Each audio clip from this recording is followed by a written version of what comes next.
Now, you also bring up inflation, which is going to be a huge topic as the economy moves forward and rebounds out of recession. What can investors do to protect themselves from inflation? Well, I think to protect yourself from inflation, you should do what the Chinese are doing. Because the U.S., Bernanke and those boys are printing trillions of dollars and not telling us about it. I mean, I think it was Bloomberg that just sued the Fed for, you got to open up your books. They're printing all of this money. You should do what the Chinese are doing. The Chinese are buying commodities. They're buying copper, oil, gold, silver, land. They just did that huge Canadian tar sands deal up in Canada. So that's all I've ever done. If you look at my investment portfolio, I started investing in oil in 1966, real estate in 1973, and I have my own gold mine and my own silver mine. So if you're afraid of inflation, which you should be, I would think silver is the #1 investment today. Silver is a smoking deal. And silver at about $15, $16, $20 an ounce, average Joe can do it. You just cut out your Starbucks for a while and go buy some silver. You're in the game. Silver is one of the biggest things against inflation you'll ever see. Great investment. Are you personally buying silver? Absolutely. I mean, I've been buying it for years, so I just love silver. But I was buying it at $3 an ounce. Today it's about 15. The reason I like silver is this. #1, gold is hoarded. It's just stuffed away. It has no value to it. Silver is an industrial commodity. It means it's used in cell phones, cameras, computers. It's used everywhere. So that means today, what's really interesting is that there is more gold on planet Earth than silver. It is fantastic.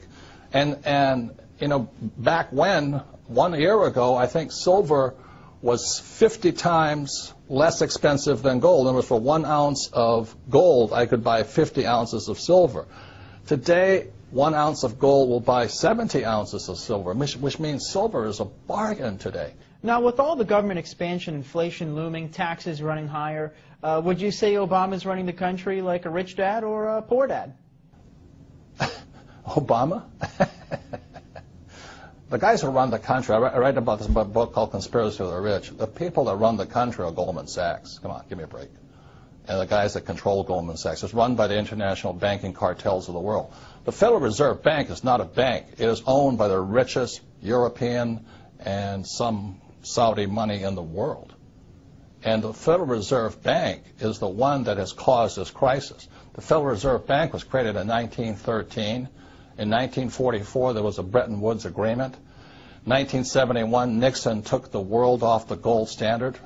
And after that, the Federal Reserve Bank controlled the world. And they could flood the world with fiat money. I mean, currency, that's paper. That's all it is. And throughout history, any time a nation has gone to fiat currency, in other words, government-sponsored money, the money has absolutely gone to zero. It has no value. So that's why you see gold fluctuating right now and silver fluctuating right now, oil fluctuating right now. It's because the world, the smart money knows the U.S. dollar is trash. I don't think Obama can do anything because he doesn't control the world. Goldman Sachs does. Robert Kiyosaki, best-selling author, investor, motivational speaker, and inventor, author of the upcoming book, Conspiracy of the Rich. Robert, thank you so much for coming on the program today. Thank you. This has been an interesting experience. Thank you. Signing off, I'm Dan Mandrew for Newsmax TV Money.